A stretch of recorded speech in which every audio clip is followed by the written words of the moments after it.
Hello, welcome to JITS study centre. आज का जो ये सवाल है वो मेंसुरेशन का बहुत ही बेहतरीन सवाल है और उम्मीद करते हैं कि इस तरह का सवाल आपको बनाने आना चाहिए और उम्मीद है कि बहुत सारे बच्चे को आता भी होगा। तो आप एक बार क्या करिए कि वीडियो को पॉज कीजिए और एक बार इस सवाल को बना के देखिए कि क्या ये सवाल आप बना पाते हैं या नहीं बना पाते। ये सवाल बच्चों ने व्हाट्सएप के जरिए पूछा है, तो आइए हम इस सवाल को डिस्कस करेंगे। यदि आपसे ये सवाल नहीं बनता है तो वीडियो को पूरा देखना, आपका एक एक कॉन्सेप्ट क्लियर हो जाएगा। चलिए हम सवाल को डिस्कस करते हैं। उससे पहले आपका काम है वीडियो जो सवाल का जो क्वेश्चन दिया हुआ है उसको सही तरीके से आप एक बार पढ़िए। सवाल को पढ़ना बहुत ज्यादा जरूरी है। तो सवाल में क्या चीजें लिखा हुआ है एक बार गौर से देखिए। कहा है कि एक लंबवृत्तीय बेलन के आधार की त्रिज्या 5 सेंटीमीटर है और इसका आयतन 3125 पाई सेंटीमीटर क्यूब है। 2.5 mm यानी मिलीमीटर त्रिज्या का एक धातु का तार बेलन के चारों ओर लपेटा जाता है ताकि बेलन के वक्र पृष्ठ को ढका जा सके।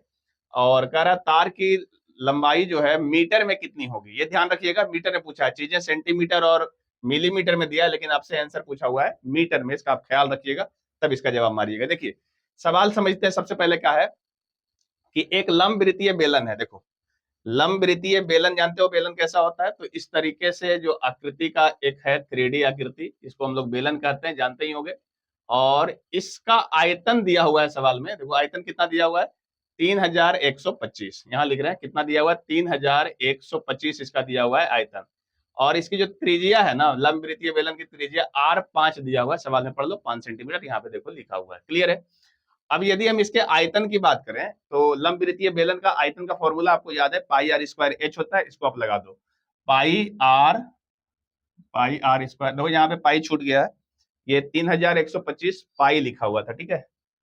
3125 पाई लिखा हुआ है। और लंबवृत्तीय बेलन का जो आयतन है वो फॉर्मूले के हिसाब से जैसा तुमने पढ़ा है पाई और स्क्वायर एच होता है। और यदि हम यहाँ से पाई और पाई को कैंसिल कर लें, पाई और पाई को क्या करना है, कैंसिल आउट करो।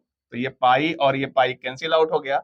और आर का वैल्यू 5 है ना, तो यहाँ पे आप रख दोगे अगर इस 5 को, तो ये आ जाएगा 5 × 5, 2 बार रखोगे, है ना। इसको अगर यदि आप काटो तो काटने के बाद वैल्यू कितना आएगा जरा ध्यान दो।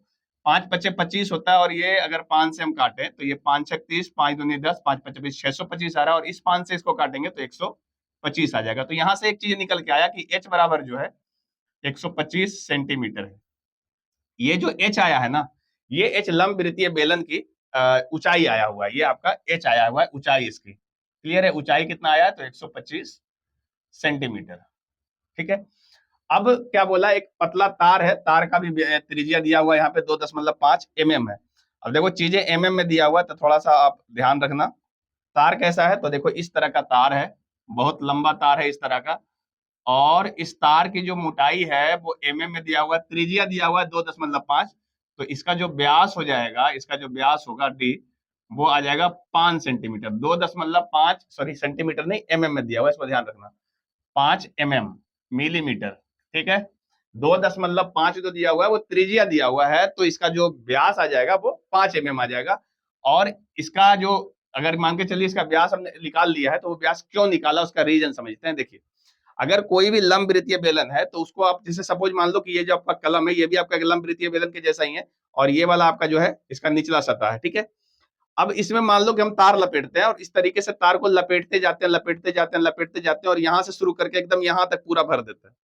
तो जो तार आपने लपेटा उस तार की अपनी लंबाई होगी, उसी तार की लंबाई पूछ रहा है कि वो तार कितना लंबा लिया जाए ताकि इसके वक्र पृष्ठ को पूरा भरा जा सके।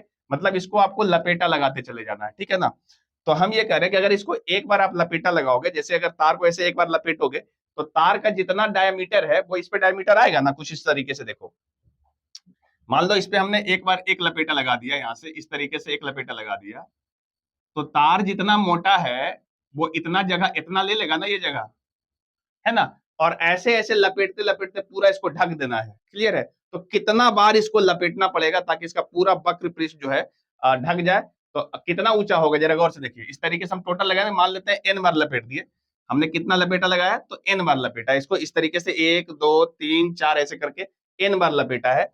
और n बार लपेटने के बाद आपका देखो एक बार अगर लपेटेंगे तो 5 mm ऊंचाई ले लेगा। एक बार लपेटेंगे तो जितना इसका व्यास है, इस तार का जितना व्यास है वो एक बार ले लेगा 5 mm। और n बार लपेटेंगे तो n से इसको गुना कर देंगे तो ये टोटल ऊंचाई आ जाएगा 5। और इसको हम लोग 10 से भागा दे देते हैं, इसलिए क्योंकि ये 5 mm है, इसको हम लोग सेंटीमीटर में बदलेंगे तो 10 से भागा दिया जाता है, तो n गुने 5/10, और ये टोटल ऊंचाई के बराबर आ जाएगा। जितना ये टोटल ऊंचाई है 125 लाए हो तो 125 के बराबर आ जाएगा। इसको यदि हम सॉल्व करेंगे तो देखो ये 25 बार में कैंसिल आउट हो जाता है, और यहाँ से जो n बराबर आ रहा है वो 250 आ रहा है। 250 n का वैल्यू आया। n क्या है? n है जितनी बार इसको लपेटा गया। क्लियर है? 1 बार, 2 बार, 3 बार, 4 बार, यही बता रहा है कि अगर 250 बार इसको इस तार से लपेट दोगे तो पूरा उसका वक्र पृष्ठ जो है वो ढक जाएगा। क्लियर है? अब हम ये आपसे पूछना चाह रहे हैं कि एक बार हमने लपेट दिया तो कितना तार लंबा लग गया होगा।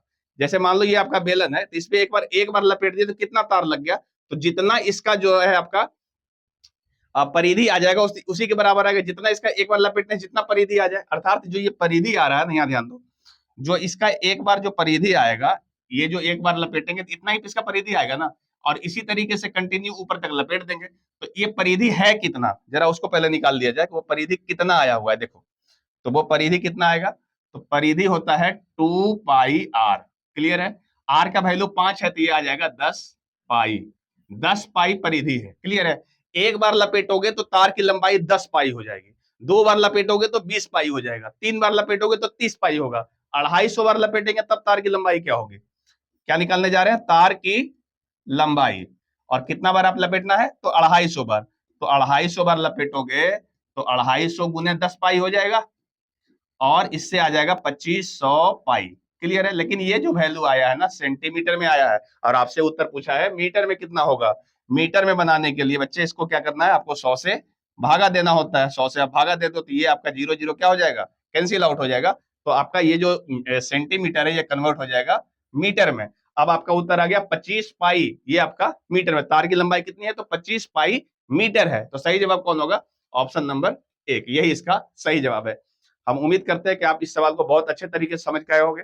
हम लोग इसको बनाने में समय इसलिए लेते हैं ताकि आपका कॉन्सेप्ट क्लियर हो जाए। ठीक है? यदि आपका एक बार कॉन्सेप्ट क्लियर हो जाएगा तो आप इस सवाल को 1 मिनट के अंदर ही बना करके आराम से निकल जाओगे। तो ये छोटा सा सवाल था जो आपके साथ डिस्कस किया। आपका भी कोई ऐसा सवाल है तो आप भी हमारे दिए हुए व्हाट्सएप नंबर पे भेज सकते हो, जो भी इसका सही सॉल्यूशन होगा आपके साथ आप डिस्कस करेंगे। यदि आप वीडियो पहली बार देख रहे हो, चैनल पे नए हो, तो चैनल को जरूर सब्सक्राइब करना, अपने फ्रेंड सर्कल में शेयर करो, सो डैट की और बच्चों का जो सवाल है वो मेरे पास पहुंच सके और उसका हम लोग डिस्कस कर सके। चलिए मिलते हैं किसी और वीडियो में, तब तक के लिए जय हिंद।